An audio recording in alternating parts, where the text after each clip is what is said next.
All right, so it's just after 7 a.m. on Wall Street. Couple hours, 2.5 hours before the open to trading. It's time to get our global macro on. Guess I should open up the website. Oh, I got a copy over here. Yeah, okay, I'll bring that over there. It's time to get our global macro on to uncover the best fundamental opportunities facing us right now in the opening of a new trading week. Our AI-driven data analysis of sentiment, inflation, employment, GDP, technical trends, open trade positioning, seasonality, sentiment, and a whole lot more is automated, organized, and even analyzed to make your investment decisions a little bit easier, but also to bring you confidence in doing what you need to do. So today we're going to look at the Smart Money Tracker because this was updated by the Commodity Futures Trading Commission on Friday, and that'll show us institutional positioning. We have central bank meetings coming up. Okay, so this database will get updated as those central banks adjust their economic forecast for the future. So those are long-term things. We also need to know what's happening now. Did you see the meme stocks? What's that guy's name? Hello Kitty? Yeah, he's made about $20 million today. That's a good day. So anyways, so we need to look at various markets to discern what they are doing. Look, it's $80 a month. It comes with the trial. This is really good. Okay. I need you to organize your thought process for trading and investing in a logical way based on logic, on real economic data, interest rate divergence, unemployment, inflation, GDP, technical trends, seasonality going back 20 years, retail sentiment, institutional sentiment, so on and so forth. That's how we get it done here at QuantBox. And I'm building a bot that is going to automatically grab, read, summarize, and review Fed speeches so that we can create a table of all the Fed speakers and quantify their sentiment. And then we can have a sentiment gauge that changes as they speak with us. Yeah, no, I got you, Dan the man. I was already forwarded. I got you, man. Give me I might have to do everything manually today that but I'll try to do everything today. I'll try to do that. Anyways, let me say the disclaimer, it's required. Let me remind you that trading's risky, not appropriate for everyone. Your past performance, good or bad, it's not necessarily indicative of future results. Please stay small, stay humble, focus on the long term, and never risk money you cannot afford to lose. So I hope you guys like the idea of having a quantitative way to analyze the sentiment of the Federal Open Market Committee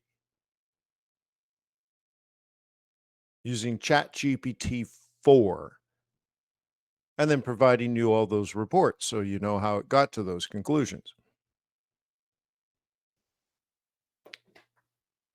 It's pretty cool stuff, huh?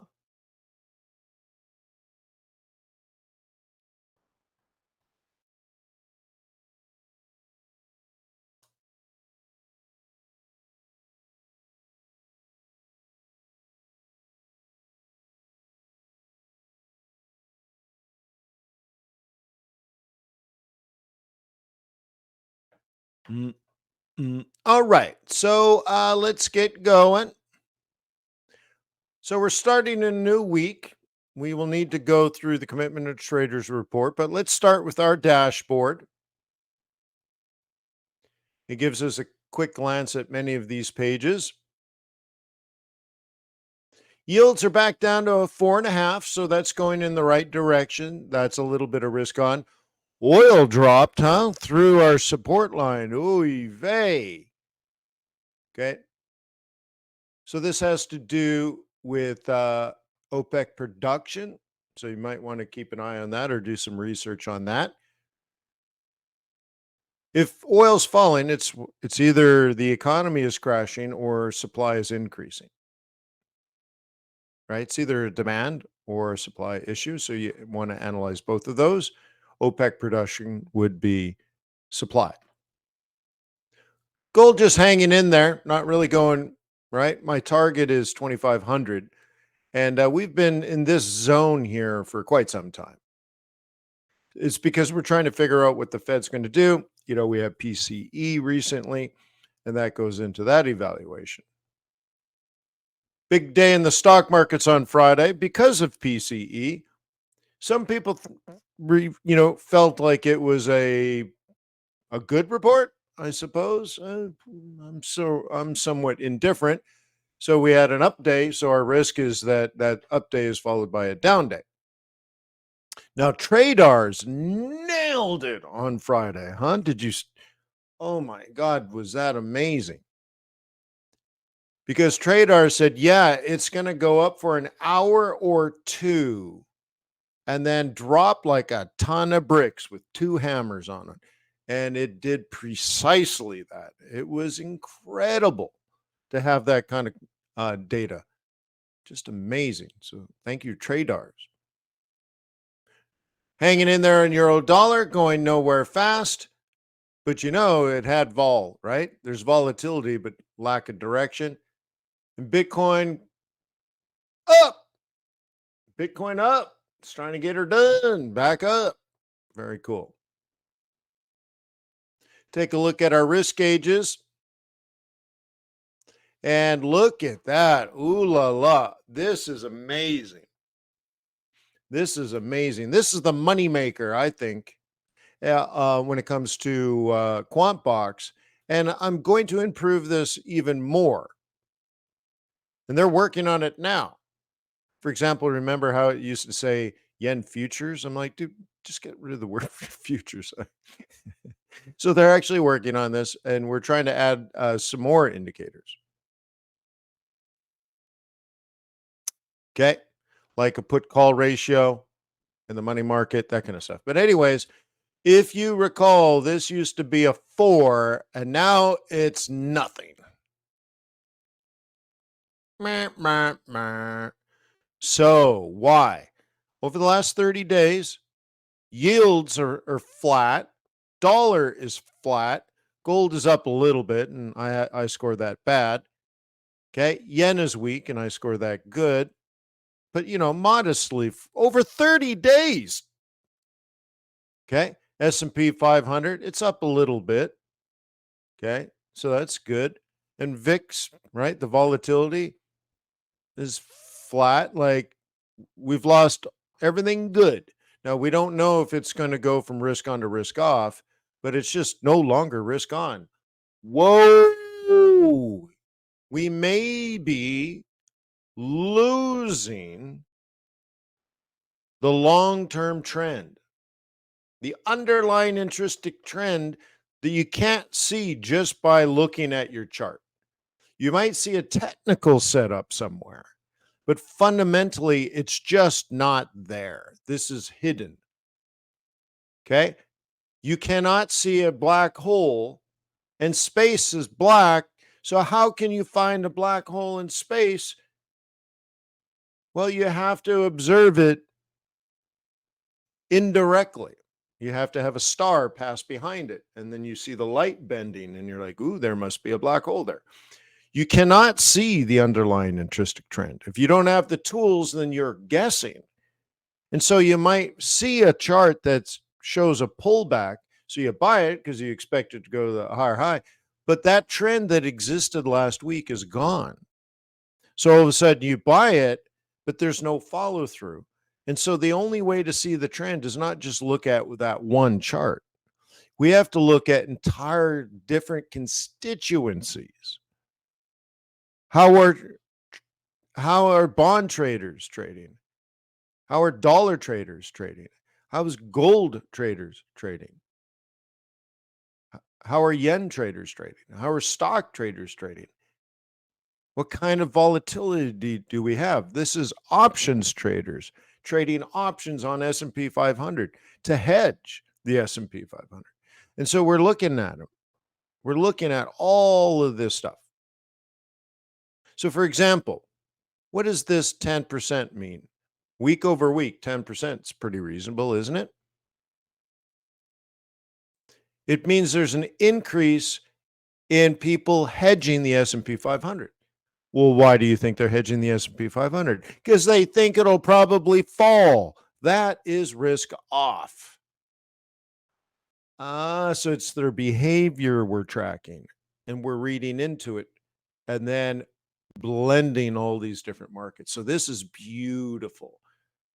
This is beautiful information. So week over week, there we are risk off, and month over month, we're flat. So it's medium term, modest risk off.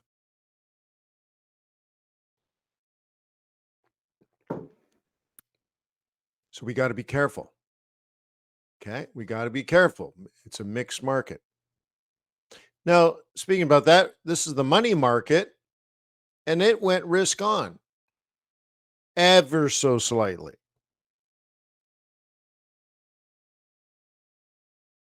because we dropped back below the 8-day average. And we see that over here. Okay, the yield fell on the 10-year. Now, the other one I just showed you is the 2-year. This is the 2-year. Okay, this is the 10-year. So there is a relationship.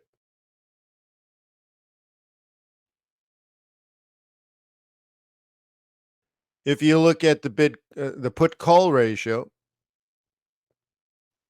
okay, there's a slight risk on in the options market.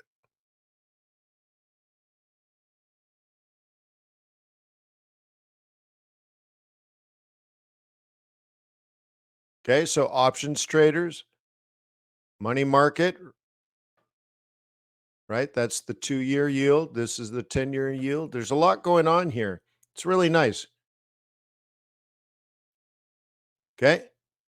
So what should you focus on? Well, you should focus on your hit list here. Okay. You should look at euro dollar, euro yen, and gold. Technical trend is down on gold. That might be something right? Think of it. It's fundamentally bullish, but technically bearish. So shouldn't you be watching reversal patterns on gold to the upside? Yeah, that's precisely what you should be doing. Okay. And then look at these. This should be your hit list. And then you go to your risk gauge and you're like, all right, it's a little bit risk off, right? A little bit of risk off. So you got to be careful, especially if you're a bull, you need to go neutral. All right. So let's go to the calendar. Bitcoin having a great day. Let's get rid of that outlier. Okay. And this scatter plot doesn't look like it's going one way or the other. So right now, we're looking at all these global markets around. I'll put crypto back. We're looking at all the different markets around the world, all the different asset classes, and there's no underlying intrinsic trend. Yet another way to confirm, and this is all very short-term stuff. So if we had everything like if the scatter plot looked generally like it was going this way, okay, that would be risk on. If we had the scatter plot looked like it was generally trending this way, then that would be risk off. When you try to get like an average, if you will, and the average looks more like a circle, then there's no trend. Whatever you're looking at is a mirage. Okay, Bitcoin's an outlier. Then what? Now you really got to say, okay, we got to break these. Let's only look at the stock market. Okay, the stock markets are up. So that's a little bit of risk on. Let's look at the dollar pairs. Dollar strong, dollar weak.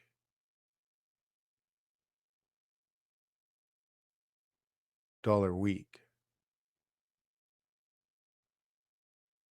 Dollar strong, dollar strong, dollar strong.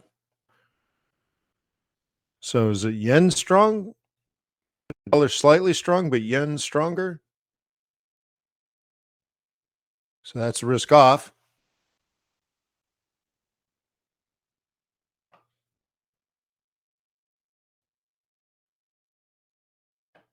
I thought maybe the Oilers would have created some Canadian dollar strength.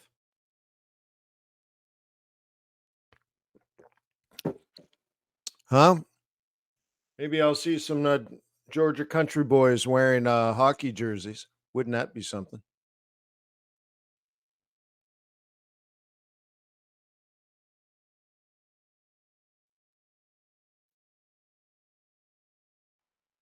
Rick, go Oilers!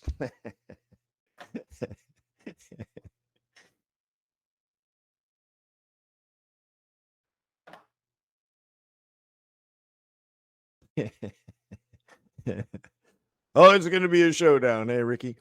Yeah. All right. So, what's going on in the world today? Let's see. PMI manufacturing. All right. It's a recovery. Okay. So, the PMI, and look at this, though. Like, that's bad. All right. So, not a huge mover, though. Swiss inflation. Guess what? They don't have any. We have jolts. Jolts. Can I can I show you something? Let me show you something. Because I love you, you're my sweet baby.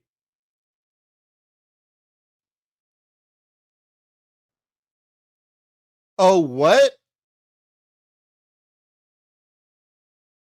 There's jolts for you. Ha ha ha ha ha. Oh, wee. 8.49 million. Okay. Look at that.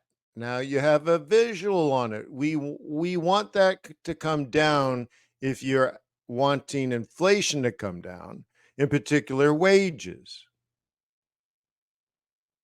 But anyways, because this is then it's job openings advertised.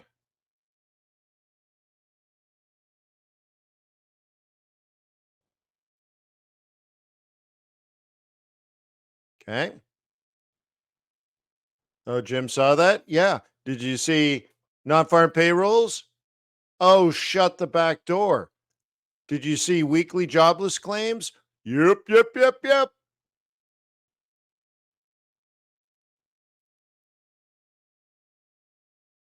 Unemployment rate.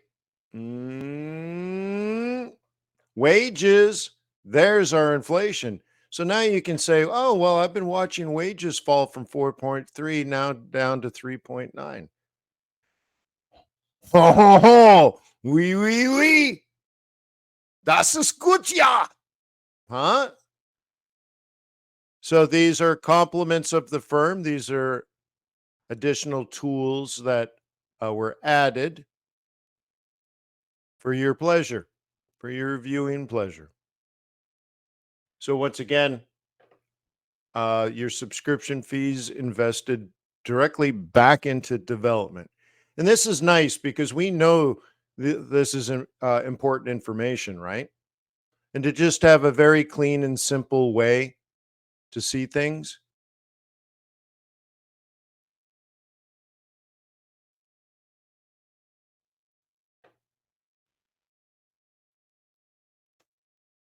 So I hope you like that.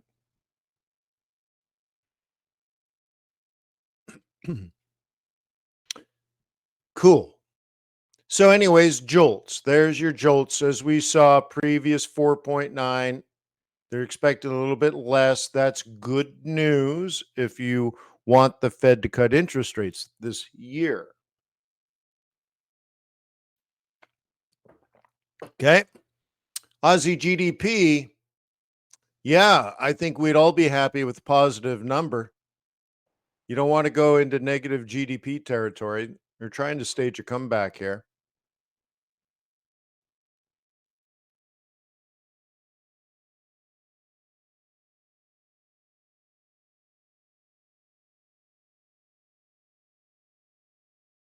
I think I geek out on economics more than some of you.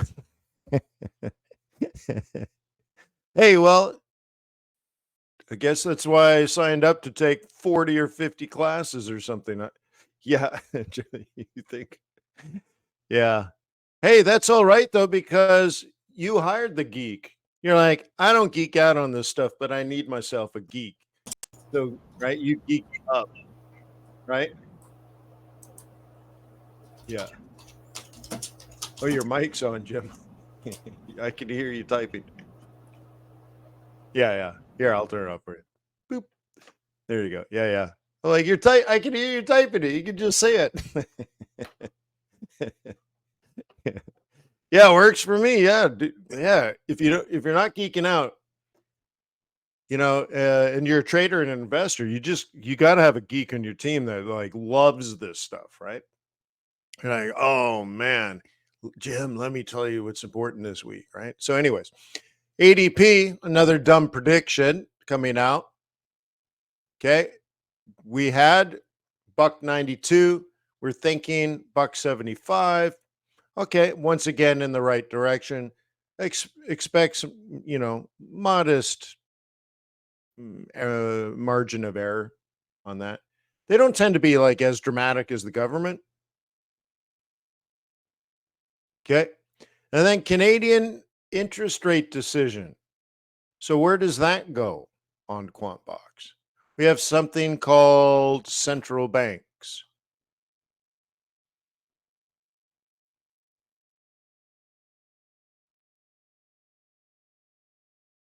And you're like, show me what the Bank of Canada is thinking. You see this? This is from the Bank of Canada. This is what the Bank of Canada has told us. So you're like, huh, okay. So we have a Bank of Canada decision. What time of year is it? Okay. So inflation's supposed to be, but you know, falling from 3.41, so 3.4 all the way down to 2.7. And if they are successfully doing that from Q2 to Q3, so we'll call that summer, if they're falling from 3.5 to 2.75, it's actually 2.65, then they can cut. And they have a cut in the third quarter already priced in. But, and that's a big but, dropping from 3.4 to 2.7, well, that's quite a prediction, isn't it? So if they're nowhere near that, then forget it. This ain't going to happen. They said they're going to cut when they're below 3. Can we agree to that? That's kind of what they're thinking. They're like, "Yeah, man, if inflation in Canada drops, we're going to cut, eh?" And that's a dramatic drop. And if they're nowhere close to 2.7, okay, it ain't going to happen. And so now you can go to um, like Canada, for example. So you can bring up USD kitty cat. It's 3.4. And okay, so we go to inflation. Okay, so they're at 2.7 already.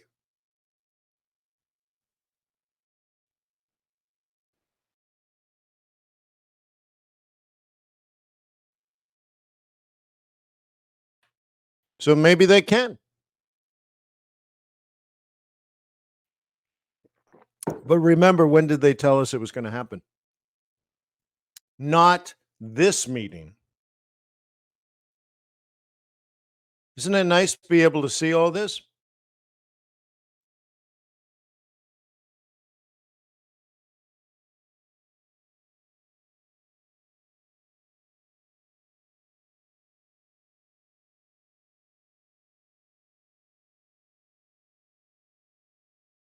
Look at the seasonality, though, huh? By the time we get to July, seems like there's a lot of upcoming. And maybe it's already starting, or maybe in the next month or so, this forms let's say, I mean, obviously, this doesn't go up forever, right? So maybe this goes up and then down, forms a bottom somewhere in the period of June, July. It's now June, right? So in the next 30 days, maybe this double bottoms and heads up. So seasonality was -2. Now it's -1. It's going to go to 0. Then it's going to go to +1. Then it's going to go to +2. Just out of seasonality. Holy smokes. So interesting. We'll see how the market responds, not just to this move, but then, like, think of it this way. If we're thinking about a double bottom before a big longer term up, up for months, maybe it's around the next Fed or the next Bank of Canada meeting. And when they do cut, does that weaken the CAD or does it strengthen the CAD? It might spur their economy and increase productivity, but maybe does it weaken then? Yeah, we'll see. This says it normally weakens. And then what's normal? Then typically somewhere between September October, after months of USD CAD going up, we're going to sell it. Oh, I love you, QuantBox. So, whoa. So it's very bearish now, but we got to be careful.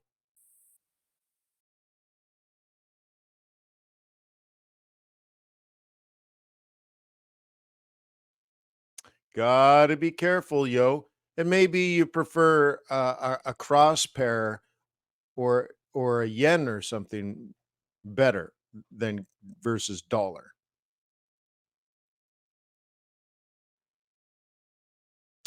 Okay. And this CAD yen typically keeps falling until third week of September. Maybe you prefer a cross pair. Do you want to trade against euro? I don't think so. Well, actually, June, July, August tends to. Well, that's a sell. That's a sell a CAD.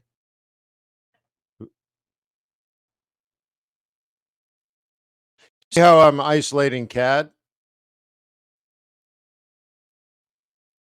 Okay, this tends to somewhere between June, July turn north, and we already have a northern technical trend. So are we going to pick on pound? Dude, it's amazing how much data we have, isn't it?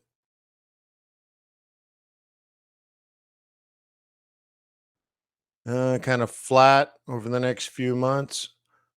Kiwis probably the same. Let's take a look. Yeah, fairly flat over the next few months.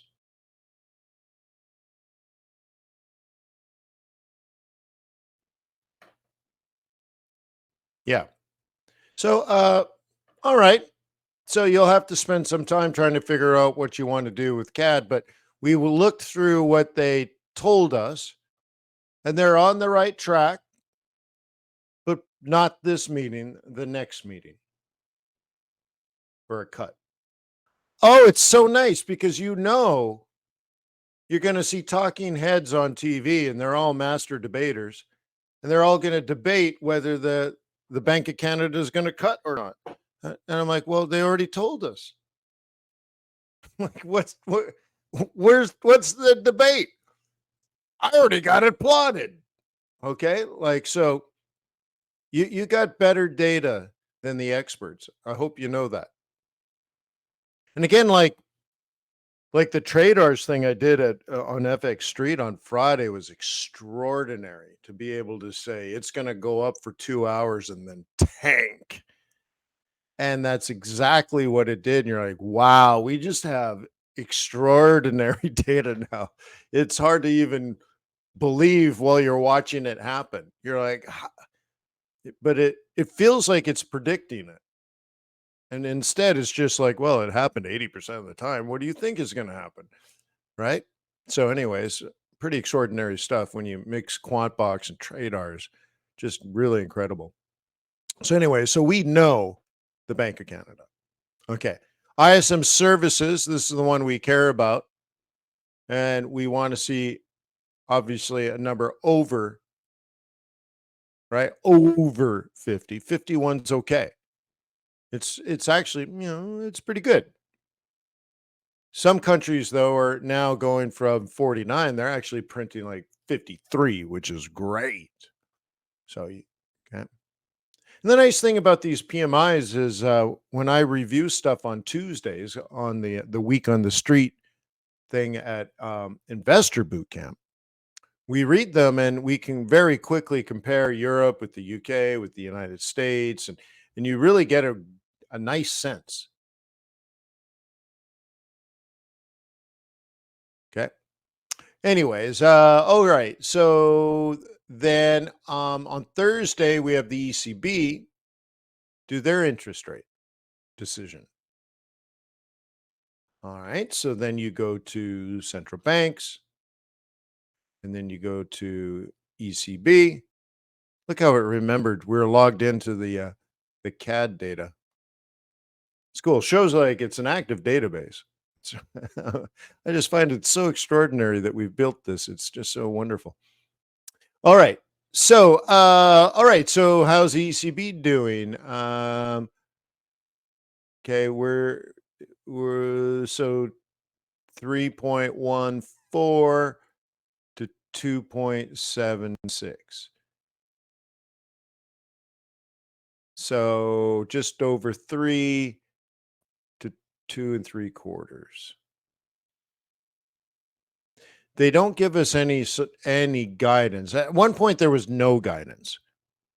Okay, the guidance that's given to us now is there's a cut in the second quarter of next year. But the word on the street is it's going to happen now.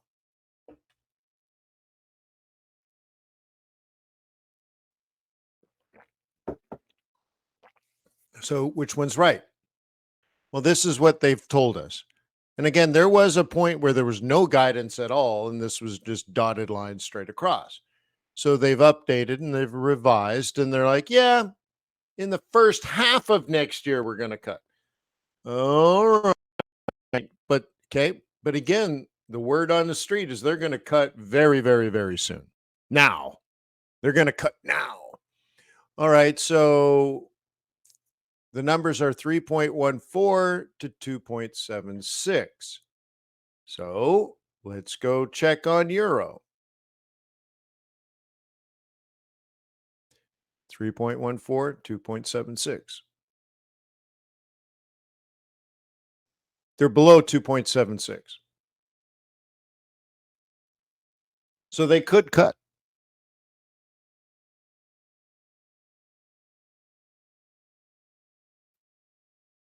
They thought they would be at 2.76 3 months from now. They're there already.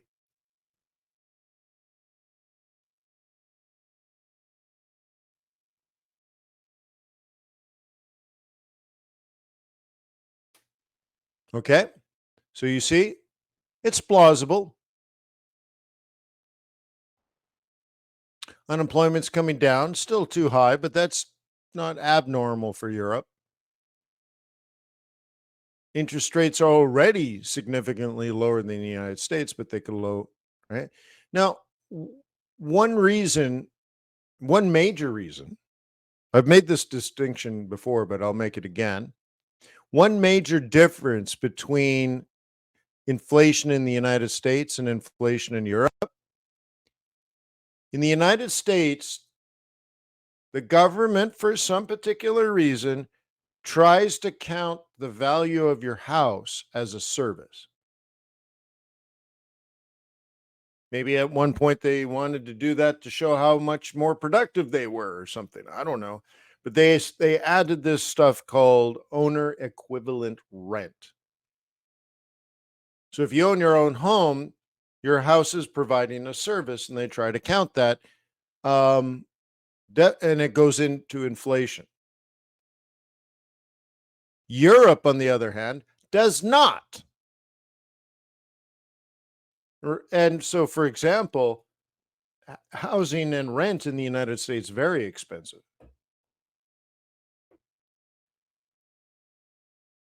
Okay. And so it holds, we call it sticky. It holds inflation up. The only way you can get it down further is for everybody in America to have the value of their house fall. And for apartment buildings to be 20 or 30% empty. Well, that's zombie apocalypse talk, isn't it? So that ain't going to happen. So at some point, I think the Fed is going to convince the government to stop doing the calculation and do it the European style. Because if you just cut out rent in the United States, boom.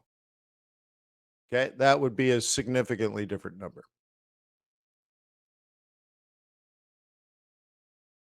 Okay. The other thing to notice is like the technical trend isn't amazing, isn't it? And notice that we roll in June, July, August, September tend to be down for this pair, and it's very bullish. So we got to be careful. Maybe things change for a little bit. Now, remember, this is somewhat, I mean, it's not predictive, but what it's telling you is over the last 5 years and the last 20 years, euro dollar falls until about September.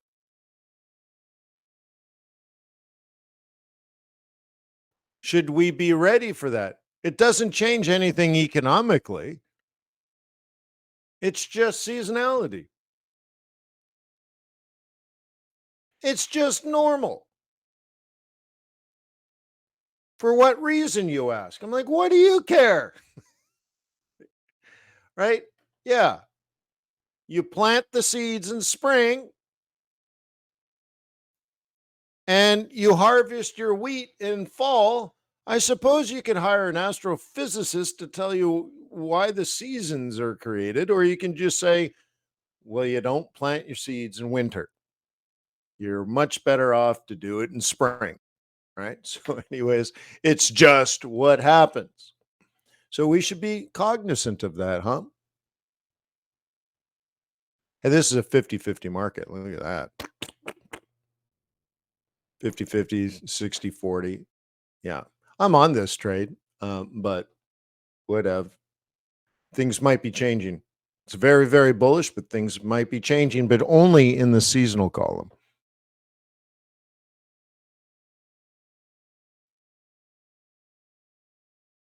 All right, so now let's move on to the commitment of. Oh, wait, did we do Friday? No, I don't think we did Friday, did we? Uh, Kitty cat jobs on Friday,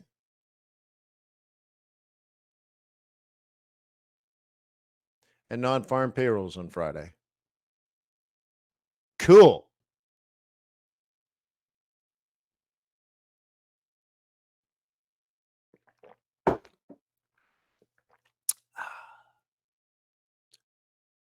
So I'll be at FX Street for that.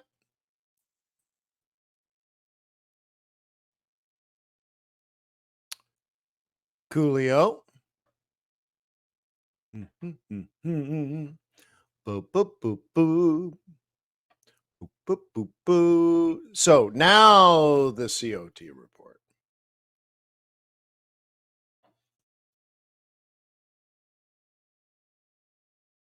I don't have my phone. I left it upstairs for some reason. But I get this email to me on Friday afternoons.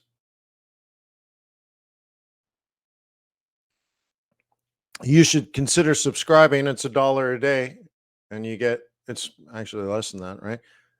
And it emails you updates when things change. In particular, when things here change, and the way it does it is it tracks it here with the historical backtester.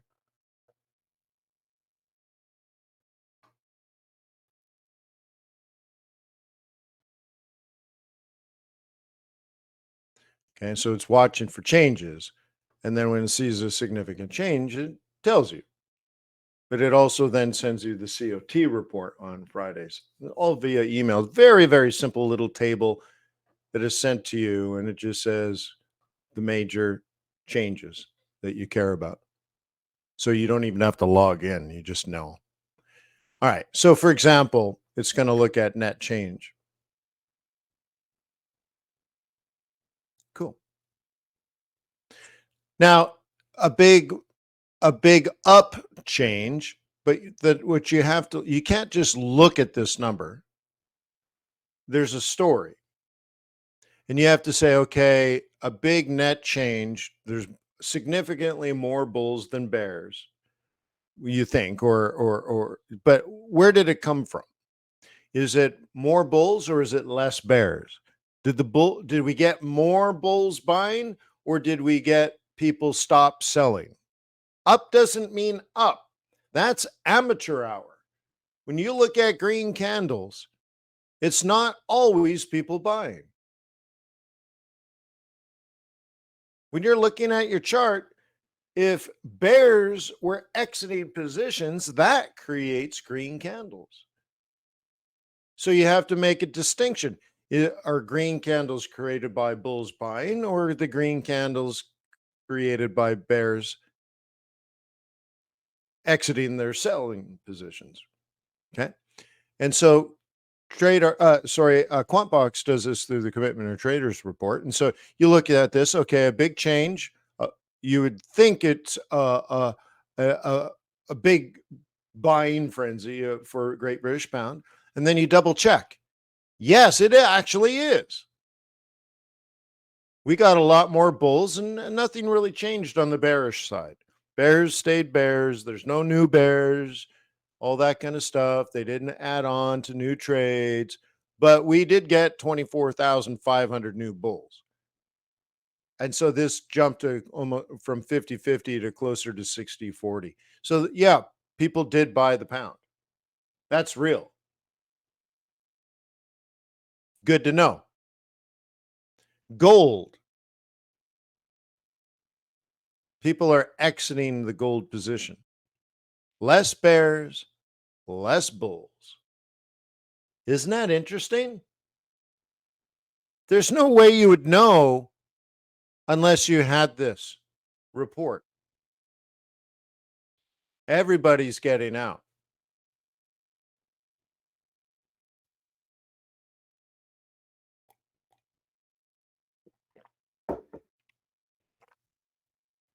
Okay. So the price didn't change. Not much, right? We've been at 2,350 ish for quite some time, but we just lost a ton of volume. Less bulls, less bears, nothing happened except the crowd got smaller. Interesting. Kiwi, it's a 50-50 market, but a 19% increase in bulls. Huh. Some bears, but significantly more bulls. So you're like, all right.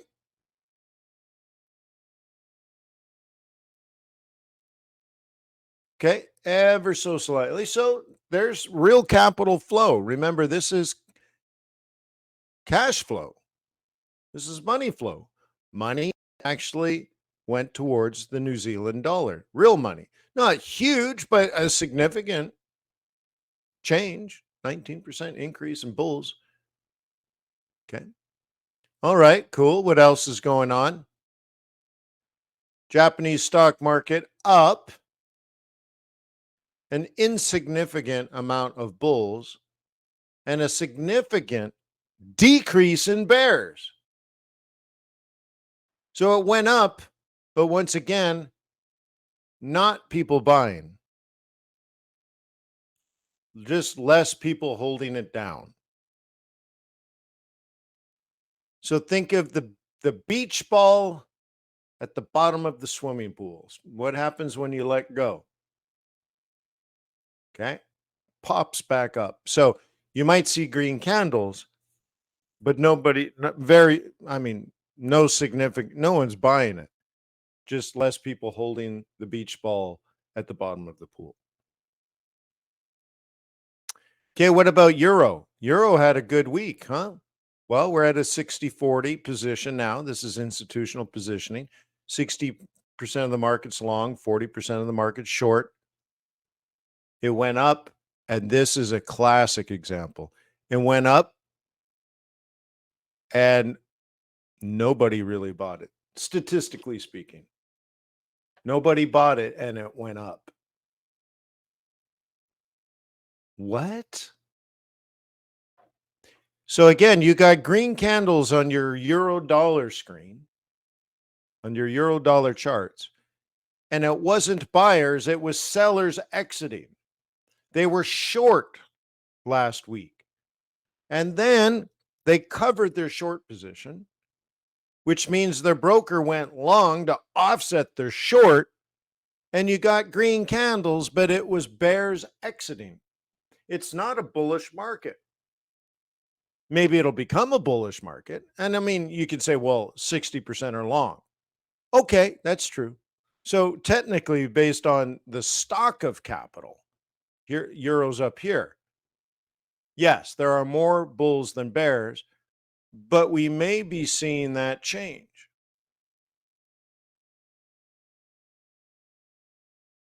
Okay. We may be seeing that change. And if these, okay, again, I'm looking at this, if these 14,000 bears that are exited the market turn into bulls and euro goes to 75 or 80, then that's what we need to be watching now. If you get in the euro trade, there's less people to fight. 14,000 less people to fight. So maybe this is your opportunity to charge the line, huh? Maybe. I don't know. But you didn't know this information before QuantBox. And now we have it visual, huh? Isn't that cool? Love it. Okay, let's do the flip side. Oops.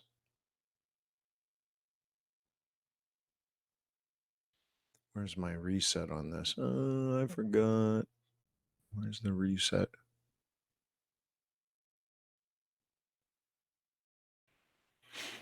I forgot on this one. Oh, well, while we're at it, here's another way of looking at it.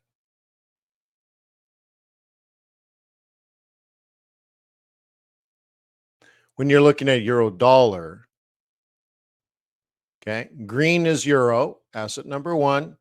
Red is asset number two. And this is, you see how there was a change a couple of weeks ago? There are more buyers of euro than there are dollar.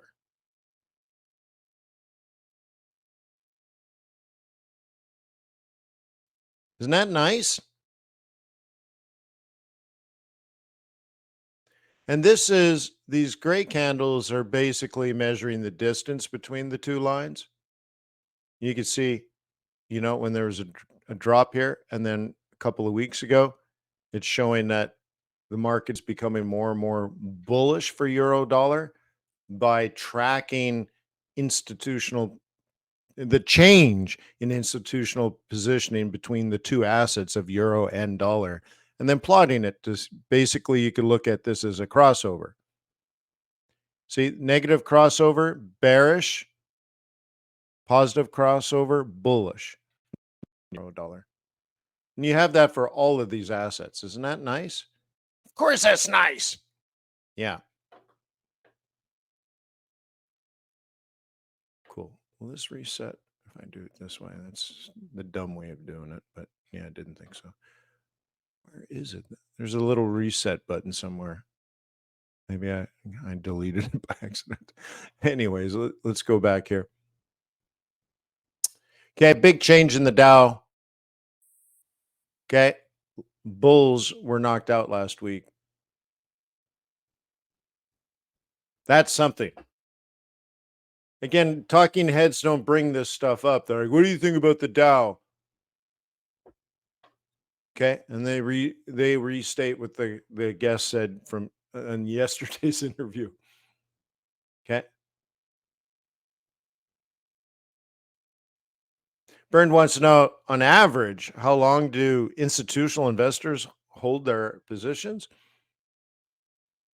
There isn't one constituency. You could own gold for 10 years, right? There isn't an average that I would know. There's too many different institutional investors. Yeah. But they are long term. Okay. But look, what we do know for a fact is a ton of bulls got out. 27% of the bulls got knocked out of Dow last week. Now, they're not shorting. And you see how cool that is if you were on TV? You're like, did you know 27% of bulls were knocked out of the Dow last week? And they're like, really? That's interesting. So are they selling? No, they're not selling. They might be hedging, but they're not selling.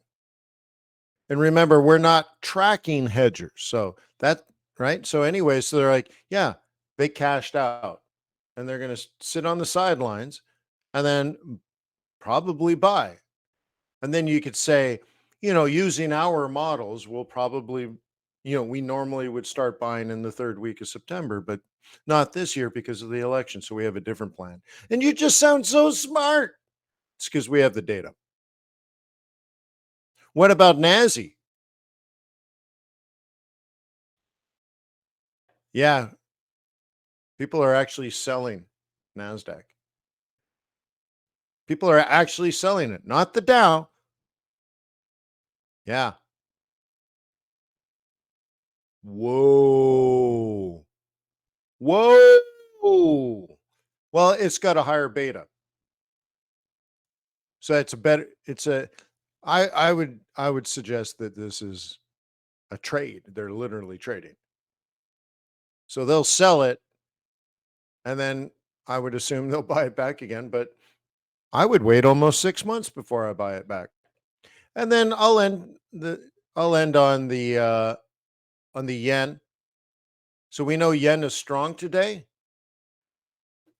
Okay, but we also know we lost 1,000 bulls and gained 10,000 bears. So it's strong today, but that's interesting, isn't it? Institutions sold the yen. So if it's strong today, it might be an interesting buy the dip situation. So we can look at maybe some yen pairs and see if there are some opportunities. So let's go in here and you type in yen, baby, yen. This is the yen, my only friend, the yen. All right, we can start up, but neutral, up, but neutral, up, but neutral, up.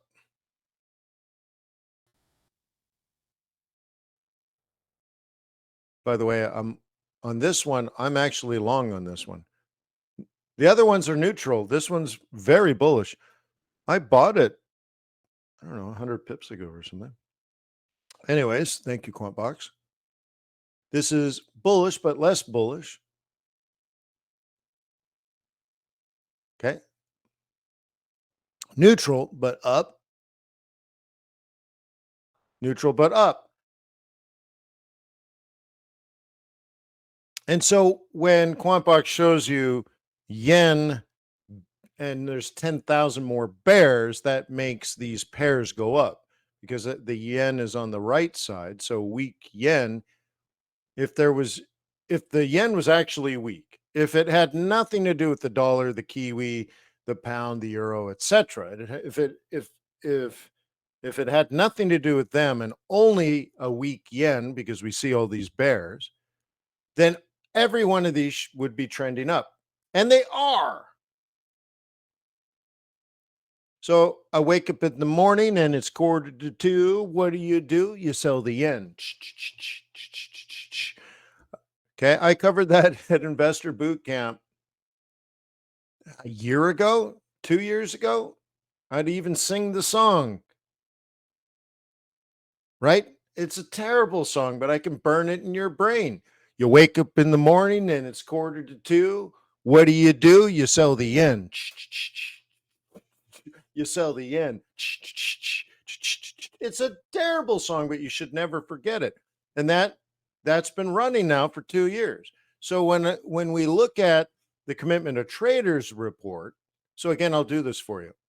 There we go. Let's go back to the COT. Okay, we go back to the COT. There's no new bulls and 10,000 more bears, which means you would guess yen pairs would go up. So let's plan the rest of the week. And we go here, and again, you type in the yen. Let's do it this way, JPY. And you're like, okay, so I think yen pairs will go up based on that information. And you do it here. US dollar yen looks like it's trending up. Here's the next 7 days projected into the future. Here's the kiwi. Here's a pound. Here's the euro. See? Worst case scenario drops back to 170. Okay. Best case scenario goes to 171 to 172. There's the Swiss franc. Oh la la, that looks lovely till your mum. Okay, there's your kitty cat, low and slow. But they're all up. They're all above the 20-day averages. You see how you string these together? And you're like, aha.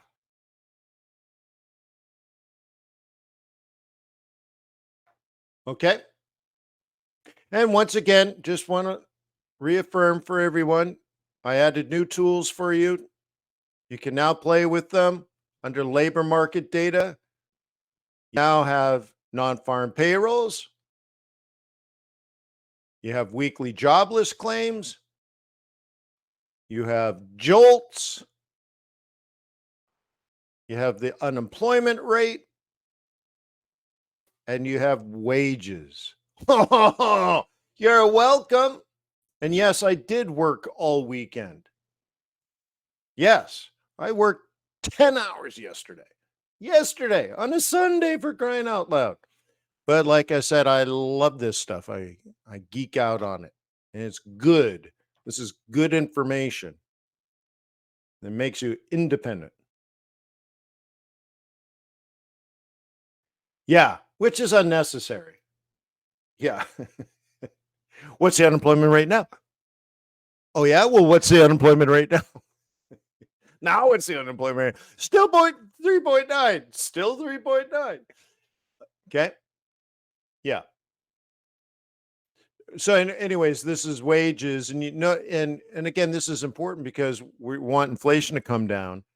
And you can go back to January 6, 2023. We're at 4.8. We had a little resurgence to 4.4, but since February, March, April, and May, wage growth, which is inside things like non-farm payrolls, right? You have to go find it, or it's in PCE. You have to go inside PCE to find this data. Okay. This is hidden data that then you pull out. And this was where inflation comes from. Okay. Isn't that neat?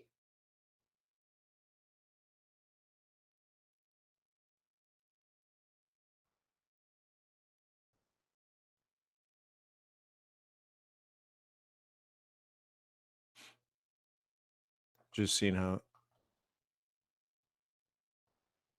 I'll play around with it.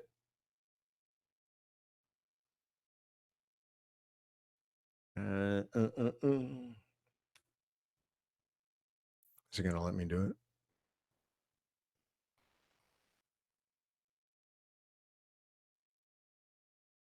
See, this is as good as a Bloomberg terminal. There's 5 years worth of wage growth data. And I just popped it up. Pop.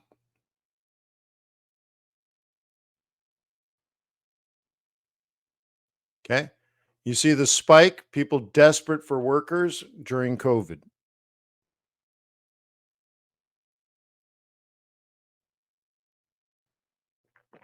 You could also say, well, wage growth pre-COVID was around 3.5, and we're at, we just dropped back into the threes below. We dropped from 4 down to 3, and there's a ways to go. And you probably feel more comfortable at 3.5. Okay. Again, if you were a talking head on TV, you would actually be saying something intelligent because you know where we are, you know where we've been, you know where we should be going to because you actually have the data. Isn't that sweet?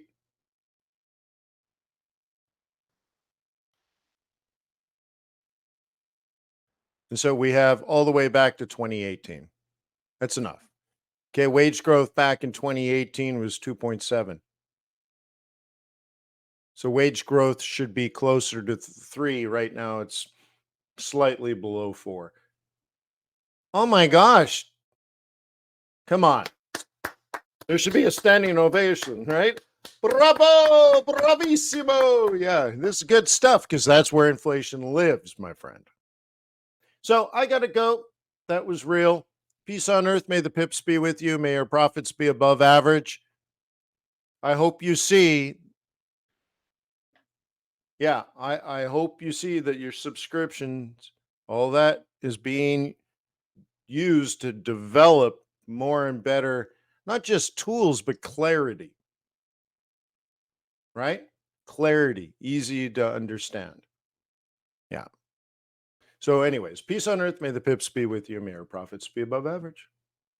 Cheers.